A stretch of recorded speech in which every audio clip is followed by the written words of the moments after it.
It's a great day in SimWorld, everybody. Good morning and welcome to SimWorld Today. I'm B-Ron. Alongside me is my co-host Yells. Good morning, man. Happy, what's it, Tuesday? And good to see you, man. I don't know. Yeah, It's yeah. cold out here, man. Happy Brains Tuesday. all frazzled. Happy Tuesday, Monday. That's what it is. It's a Yeah, Tuesday, yeah, Monday. yeah, exactly. Look, brains all frazzled because of the cold and whatnot. You know how it is, man. Yeah, Well, look, it's maybe cold right now, but Philadelphia, they are feeling really good about themselves, and they're really hot. After their big win yesterday over the OGs. Let's get into that real quick, shall we? A big win here. We're seeing Nas Hall then he use a screen from Monty Parson to fire up a 2-pointer and get that to go for him, giving Philadelphia an early 4-2 lead. And later on in the first, Victor Ogauskas, Cooper Flag coming around the screen. Flag gonna attack Jermaine Owens and jam it down over. And my goodness. yeah. Cooper And Flag then had it going in this one, man. He was rolling. He had quite a few highlights, but to no avail. How about that, Jay yeah, to no Mills? avail. Yeah, Jay Mills, man, had a big day in his debut game for the Elite. And here's Jay Laster trying to help his team with the comeback. They got the and one, but unfortunately, it was not enough for them as the Philadelphia Elite beat the OG 64-56 at the Abigail C. Pride compound. You know what looked elite? Philadelphia's defense. I'm not surprised. Their defense was stout. They've been tough all season. Y'all know I keep saying I like these Yeah. teams that play that hard, gritty, that hard nosed, just tough defense. They come out and get it done. Here's the Hmm. crazy thing: Philadelphia is severely undersized, especially playing against the OGs. They were Yeah. OGs sport a front court of 6'10", 7 feet, coming off the bench 6'11", 6'9". Their back court is not small either. Jay Laster Yeah. 6'7", McGavin 6'4", 6'5". These kids have pro level height. Yeah. Philadelphia went out there and their team went to work. Monty Parsons, 16 points, 11 boards, big time double double against an elite front court, and I do mean elite front court. But more importantly, B-Ron, he got after it defensively, and that's what I'm talking about right now. He contested and he worked the front court. He was on the glass. He was boxing out. He was doing all the dirty stuff that has to be done on the inside. Yep. Along with that, Jermaine Owens, you're not going to see he only had one block. He only had 2 points, but he contested everything. Cooper Yeah. Flag did not have one of early this season. We've seen Cooper Flag have nights where he goes, he goes for 28 and he shot 10 of 12 from the floor, all dunks. He shot 50%. He was forced to take tough shots in this one. And then outside of that, Orlin Mock, Alex Matthews. AJ Nas Hall was getting after it defensively, and oh yeah, did I Hmm. talk about Frost? I don't know if y'all remember that from What's Love Got to Do with Frost. Yeah, AJ Frost was getting it done. In only Absolutely. 9 minutes, he came in and had some of the most impactful defensive 9 minutes I've ever seen. So you couple all that with the fact that Nas Hall struggled mightily, not 5 of 19, but this new kid, Jay Mills, shout out to East Coast rappers, by the way. Jay Mills came in and he knocked down 4 of 6 from deep. That was a big pick me up. So it was the perfect Absolutely. Yeah. recipe for the OGs to lose this one, and that's what happened. He scored 14 points in 12 minutes, Jay Mills. That's impressive. And again, especially shooting like he did from deep, 4 for 6, like you said. They had a really good night on both sides of the ball. And they got a little bit of help from everybody. And you mentioned Monty Parson, double double, 16 and 11. They just had a really good game overall. On the other hand, the OGs, look, I don't think they played bad. I don't think they played bad. It just Not at all. unfortunately, it wasn't good enough. And that's gonna happen sometimes, Cooper Flag shot 50%. That's, for all intents and purposes, that's not the game we're used to seeing him have for sure. But that's still really good to shoot. If you make it half your shots, you're doing something right, in my opinion. I don't care what anybody says. Make it half shots, you're doing something right. So that's still good. Unfortunately, just wasn't enough for them to get it done in this one, and it happens. Yeah, I'll say this also. Philadelphia, like I said, we talk about their defense, but they held the OGs when it was time to hold them. We've seen teams compete against the OGs. Yeah. This was their second loss of the season. They did have they were not undefeated coming into this. Right. It was competitive in other matchups up until a point, Yep. and that point was generally the third and the fourth quarter where things turned around. OGs outscored Philadelphia 24-13 in the third quarter, but you know what Philadelphia came back and did in the fourth quarter? They ran them out. Yeah. 18-11 in the fourth quarter. That fourth quarter that has been consistent for the OGs all season, where they just, Yep. they go ahead and say it's enough for playing around with you guys. Philadelphia did Yeah. not allow that to happen. They got Right. after it and they competed in a major Exactly. way. And then lastly, because I'm gonna keep driving this point home. Where's Justin McGavin? Justin McGavin. This team would be, if you thought they were unstoppable before these two losses that they had, and even in these two losses, they've looked like, hey, they can flip a switch. If you just got Justin McGavin, I'm a huge Coach Dodge fan, but I am perplexed. It throws me for a loop that Justin Hornswoggled. McGavin is not Bamboozled. more involved in this offense. A team that's scoring a lot of their buckets on the inside. Jay Laster shooting from deep, but not very efficiently. And you have a guy like Justin McGavin who's just a straight up flamethrower from the north, right? Yeah. Why is he not more involved in the offense? I would love to see Cooper Flag with the ball in his hand, running some kind of, you could run a big small pick and roll, or you could put Coop in the post, run it like H-Town Hoopers do, and have your shooters on the outside where they're wide open. And who would be the main shooter? Yeah, Jay Lash should be out there too, but Justin McGavin, he goes by the name Shooter McGavin. Why is he not getting the ball for shot? I don't know. I don't know. Question marks from yells for the OGs coming out of that game, and Yeah. understandably so. But you know what, man? There were no question marks really from the second game we're gonna go over, because the Harlan Zombie Stars and the Harlan Zombie Stars and the Indy Stripes put on Boy. a show last night. Benari James and Dylan Harper, duel of the face there, as those two kids went at it all game long, pretty much. And great, the pass inside to Harper there was beautiful, and then come back the other way here, Indy with it again in their hands. But there's some great defense being played, but it doesn't matter. Look at that move, Doesn't man. matter at all. Dylan Harper said, "Nah, I'm gonna go get mine, and you gotta stop me." Dylan Harper was They- going crazy, but look at Benari. Look what Benari all game long. That mid-range game was working for him. B-Ron. I think we even heard from him this morning. He had been so quiet here recently in the media, but I think we heard a little. My God, look at that move. We heard a little something from him this morning. It looks like he's back and he has something to say. He said he is the player of the year. Is what he said. B-Ron. That's what I saw this morning. Yeah. So Yeah. before we can even talk about that game, what do you think about that? Do you want to hear more of Benari? You want to hear the smoke of him talking his talk again? I definitely do. I definitely do want to hear more of it, whether I agree with it or not. I do want to hear more of that, because it's entertaining to hear, and that's the kind of thing that gets people talking about you. Again, for good or bad, and we like. If you're backing it up, Exactly. If you're backing it up, and right Hey. now, Benari James is backing it up for sure. This place is not the same without Benari James, Trey Hyman, and Corey Yams talking all that talk. Oh, y'all getting all humble. Don't get humble now. Y'all talked more when you performed worse. Now you guys are out here performing this season, showing what y'all got in SimWorld Prep, and you've quieted down. No, this is when you talk. And I'm glad you're back, Benari. Good to see you, man. Yeah. Good to see you indeed, man. But yeah, look, again, this game for both teams, it was a revenge kind of game. Again, Benari and Barkley coming in playing against former team at home, no less.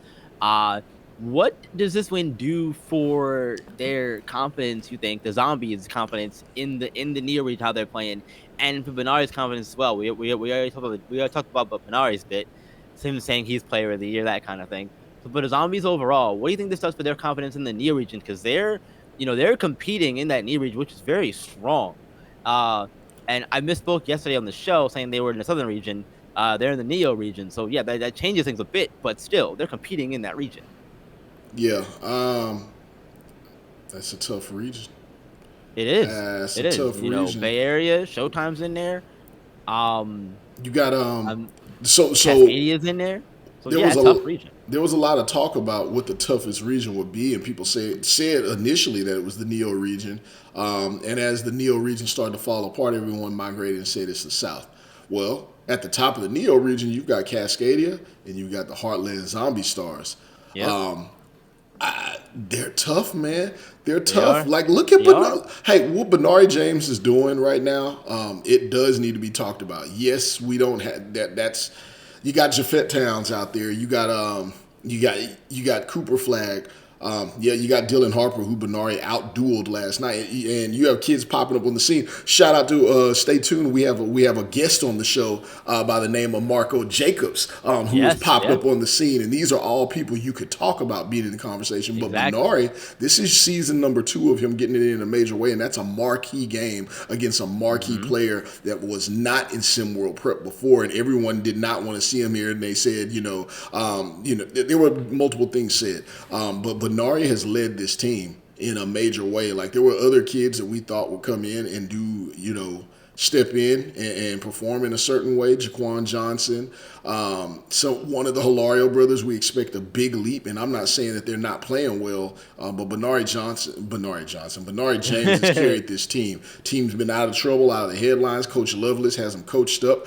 They look legitimate. And what do I always say? B-Run, I sound like Maestro. If a team is playing defense, if a team has an identity, Hmm. then they can be consistent. And if they can be consistent, they can win. This team checks both of those boxes. Yeah, look, I think that they are a very, very strong competitive team. I still think that, and I was in there from day one saying the Southern region is the best region in SimWorld Prep, or the toughest region, sorry, in SimWorld Prep, and I do still stand by that. But the Neo region is strong in its own right for various different reasons. I think that that region in particular has a lot of offensive firepower with Cascadia, Heartland, and Bay Area at the top. And with the trades coming on there with Jafet Towns doing what he does over there, I think that they're starting to figure things out over there too. But let's also keep in mind the fact that Indy coming into that game was on a 4-game win streak, yells. They were on fire. And Heartland, they won their previous game coming in, so they were looking to get another one. Motivated to go, even more so, I'm sure. And they snapped Indy's 4-game win streak too. So that's saying something to me. When a team's playing real well, you can come in there and you have your star player can outdo their star player, and y'all can get the win. That is something that we can't take away, and it's very impressive either way for that to happen. Yeah. So the zombies are looking like a legit contender to me for the race to one come that time of year. But so we'll see how it goes once we get there, obviously. But I'm very excited to see how the rest of this season goes for them and for all the teams that are playing well right now. When we talk about outduel, I want to make sure we highlight that Dylan Harper, 32 points, and I want to make sure that all the shade that needs to go that way goes that way. Only played 22 minutes. We saw him have Hmm. a major gap lapse in minutes Yep. in the fourth quarter, where Heartland Zombie Stars kind of took control of the game at that point, 23-17. This game could have played out differently. Coach Shiragani, Hmm. what the hell are you doing? What are you doing? Why was that man on the?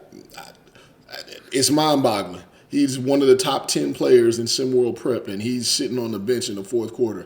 Do we not know how to stagger our minutes, Coach? Do we not know how to take players out earlier in the game if you need to get them a rest so they can play down the stretch? I'm seeing that with quite a few coaches, so I'm going to say something. That's been my credo for 2024 is to get back to being me and me. I'm going to say it. So what do y'all not know how to do that? Because that's a fundamental part of coaching. And if you have there's teams out there that are dying to have a talent like Dylan Harper on the team, and you got him on the bench in the fourth quarter. Enough said. Well, Outside of that, 32 points in 22 minutes. Benari yeah. James, 37 points. One of the top performances of the season. Shout out, Hmm. kudos to you, Benari James. Barkley James looking good too, shooting 66% from deep. The James brothers are in full effect, and I'm not talking Bryce and Bronny. Look, man, it's not the first time we've seen Dylan Harper on the bench in the fourth quarter. I said it during the game that hey, if he's gonna sit, that's fine, but get him back in at 6 minutes and let him play the rest of the way. He got back in, I think, around like 2:25, around like 3 minutes left in the game. Ridiculous. It's too late. Uh, And if there's no ball stoppages, that hey, that's if different. you That's can't get to different, a obviously. timeout or whatever, there's no ball stoppages. But if you want to get them a break, don't you get your stars breaks early in the game? You sit them down in the fourth quarter. I don't recall seeing LeBron sitting in the fourth quarter or MJ. They're like, yeah, this is a good time for me to have a seat, coach. I've never seen that. The problem with that, though, playing devil's advocate for a second, yells. The problem with that is if the game gets out of hand in the first half, then even if you're a star player, sometimes it's difficult to get your team back in the game at that point. If the game, if it's out of hand at that point, your star's gonna be in the game at some point in time. So play them through. Play them through. You have two halves for a reason. Like you said, you can stagger the minutes in a way to where it works out. So they're playing a good portion of the minutes B-Ron, in both I'm halves. not letting you do it, and I want to get to talking to Marco Jacobs. I'm not That's letting you fair. do it. At halftime, the score was 39-41. Yeah. You're right. You're right. You're right. Well, Let's get look, on. We got a let's guess, yeah, man. yeah. We got Let's a talk to guess, Marco and he's Jacobs. Let's playing bring big him in here. minutes. He is absolutely Marco Jacobs. Thank you for joining us this morning. Welcome to SimWorld today. First time on the show. We appreciate you joining us, man. Good morning. How you doing? Absolutely. Good morning. Thank It is you good. guys for Yeah, having it's me. good to see you. I appreciate it. Yeah, it's definitely good to see you, young man. Always good to have you on the show here this morning. And look, let's jump right into it. I got some questions here for you, and I'm sure Yells will have some too. Uh First one I got here for you is actually regarding last week and you winning player of the week. Were you surprised that you won it, and how did that feel making you be recognized in that way? I could say absolutely it surprised me. Being a rookie to this league, coming up, it was a couple bumps in the road as I had to get in the lab with a few things. But once I won Player of the Week, it definitely gave me a drive to complete more for not only me but my team and my coach. Coach Skinny has put a lot of faith in me, so I keep on pushing each and every day, getting in that gym, staying in that lab, trying to improve. Plan on getting in that MVP race and staying there. MVP race, Marco. You currently are number 5 in the league in scoring. Um, there were a few coaches who knew about you. I'm going to ask honestly, answer honestly. Did you know that you were going to come in and have this kind of impact and that coach was going to give you the reins? Did he let you know that you were going to have this kind of role that you have with the team or not? I'd say I gave him the first, I think our first game or our second game. It was our first loss for sure, though. Our first loss for sure. I let coach know that I was gonna get in the gym, start putting in that work constantly, nonstop. And ever since then, the minutes started to come into play. He gave me a starting role point guard, and that was the game I kind of put myself on the map. Yeah, yeah, and from there you've been doing really really great things with Queen City, and I want to talk about that for a minute because that roster is really loaded in terms of names and talent on that team. Renzo Bryant, Nick Hugo, a lot of kids who were here last year in Sim World Prep, coming into Queen City Kings with all of the names on that roster. Were you a little intimidated at all? And if so, how did the team help you to work through that, or was that, or just adjust to Sim World Prep as a whole? I'd say um I'd say they were very welcoming as a team. Treated me like family as soon as I got in. So any intimidation I did have coming into it kind of got shot right out of me in a sense. Good, And good. getting into SimWorld Prep, the community, all the coaches, they and players, they give their flowers when it's due. So can't really be mad at that. Just gotta keep grinding for me. Who are you looking forward to matching up against the most? Um, I'm sure you've looked at that schedule, and if you haven't, so be it. So be it. You're out there getting buckets, but who is it that you're looking forward to matching up against? honestly, I see big hype around Bernard. I really wanna face up against that mid range game, being a shooter myself. The defense has been coming together. The team has been gelling. But if it would be anybody, that would have to be my go to right now. You hear that, Bernard? He's coming for you. Look, B-Run, I got another one for you. Get in there. So Yeah, yeah. here you go. Here you go, Marco. You guys have struggled. You guys have not looked great at times. There's so much talent on that team. Yourself, obviously. A lot of us are huge Nick Hugo fans, just simply because of the way he plays the game, or at least played the game last season. Sky Durant, lots of expectations around him. Renzo Bryant, we know he's had a lot of other things going on. You've added Tosh Journey here. We're looking forward to seeing him. And then Carter Field's just a freak of an athlete. The question I have is, what is missing, in your opinion? What has been missing? What can you guys improve upon? And don't give the generic answer, man. What needs to happen here for this team to get on track? I'm gonna be honest. We're playing a lot of chess right now, but passively. We have a couple players out right now, due to injury, but once we're all back and healthy, I feel like we can get aggressive. Coach Skinny can put some pieces in. I feel like our new addition is going to make a big change to things as well. I feel like just need to get more of the front court involved. Once we get more of the front court involved, games will start to look a lot better for us and a lot better for SimWorld as for the viewers.